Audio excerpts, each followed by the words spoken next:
अस्सलाम वालेकुम everyone, welcome to Ayesha smart zone. आज की इस वीडियो के अंदर हम ब्रांचेस ऑफ केमिस्ट्री को डिस्कस करेंगे। पिछली वीडियो के अंदर हमने केमिस्ट्री का इंट्रोडक्शन पढ़ा था। अगर किसी ने वो वीडियो नहीं देखी तो पहले आप वो वीडियो देख लीजिए, आपको केमिस्ट्री का इंट्रोडक्शन हो जाएगा, तो देन हम branches of chemistry easily understand कर पाएंगे। तो अभी ब्रांचेस ऑफ केमिस्ट्री को स्टार्ट करते हैं जल्दी से। In this book there are 12 branches of chemistry. Chemistry की 12 ब्रांचेज हैं यहाँ पर हमारे पास। सबसे पहले हमारे पास है ऑर्गेनिक केमिस्ट्री। देखिए, अब ऑर्गेनिक केमिस्ट्री क्या होता है, हमारे पास दो तरह के कंपाउंड्स होते हैं, ऑर्गेनिक और इनऑर्गेनिक। ठीक है, हमारे पास 2 कैटेगरीज के कंपाउंड्स होते हैं, ऑर्गेनिक कंपाउंड एंड इनऑर्गेनिक।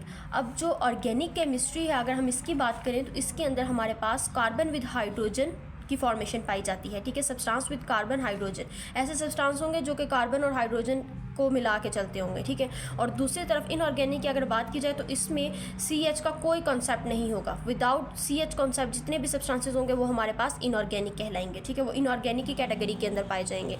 इसी तरह बिल्कुल सेम आपकी डेफिनेशन है यहाँ पर, उसको देख लेते हैं।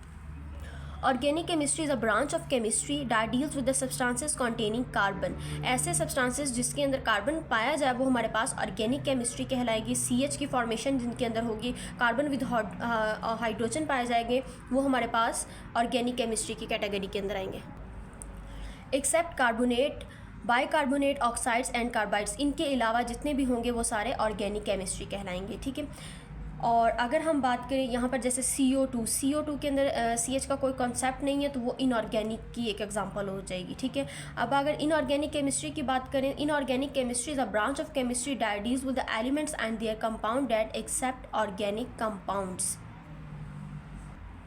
अब यहाँ पर ऑर्गेनिक कंपाउंड्स के अलावा जितने भी होंगे सब्सटेंसेस वो इनऑर्गेनिक केमिस्ट्री के अंदर पाए जाएंगे। ठीक है, यहाँ पर CH का कोई भी कॉन्सेप्ट नहीं होना चाहिए इनऑर्गेनिक के अंदर, जबकि ऑर्गेनिक के अंदर CH का कॉन्सेप्ट बेसिक है, मस्ट है। ठीक है, अब फिजिकल केमिस्ट्री की अगर बात की जाए तो physical chemistry is a branch of chemistry that deals with the laws and theories of understand the structure.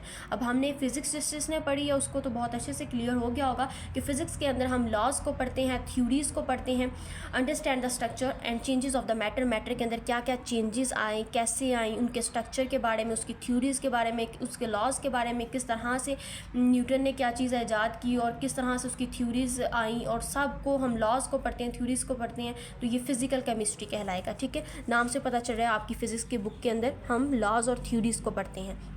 Next है एनालिटिकल केमिस्ट्री। अब एनालिटिकल केमिस्ट्री क्या होता है, नाम से यहाँ भी आपको पता चला है एनालाइज करना किसी चीज़ को। ठीक है, एनालाइज करना मीन्स किसी चीज़ को डीप रिसर्च करना, उसके ऊपर डेप्थ में उसके अंदर जाना। Analytical chemistry is a branch of chemistry that deals with the methods and instruments. Methods और इंस्ट्रूमेंट के जरिए डिटरमाइन करना composition of the properties of a matter. For example किसी भी मॉलिक्यूल को आप इंस्ट्रूमेंट के अंदर रखें, ये आपके पास एक इंस्ट्रूमेंट है, इंस्ट्रूमेंट के अंदर आप मॉलिक्यूल को रखते हैं और उसको अच्छे से रिसर्च करते हैं, उसकी प्रॉपर्टीज़ के बारे में पढ़ते हैं, उसकी प्रॉपर्टीज़ को देखते हैं, और ये तमाम चीज़ें डिटरमाइन करना through any instrument is called analytical chemistry. It's too much easy. आपको आई होप कि अंडरस्टैंड हो रहा होगा एनालिटिकल केमिस्ट्री और बाकी सब केमिस्ट्रीज़ के बारे में। डिफरेंस आपने रखना है क्योंकि एग्ज़ाम में अक्सर आपके पास स्टेटमेंट्स दे दी जाती हैं और आपको कहा जाता है आइडेंटिफाई करें इसमें ब्रांचेस ऑफ केमिस्ट्री को, तो आपने फिर आइडेंटिफाई करना होता है स्टेटमेंट को रीड आउट करके कि कौन सी इसमें से एनालिटिकल केमिस्ट्री है, कौन सी फिजिकल केमिस्ट्री है, और कौन सी ऑर्गेनिक केमिस्ट्री और कौन सी इनऑर्गेनिक केमिस्ट्री है। उसके लिए आपको ये डिटेल आनी चाहिए, आपको पता होना चाहिए कि एनालिटिकल केमिस्ट्री क्या काम करती है, किस तरह वर्क करती है, फिजिकल केमिस्ट्री के अंदर हम क्या चीज़ स्टडी करते हैं।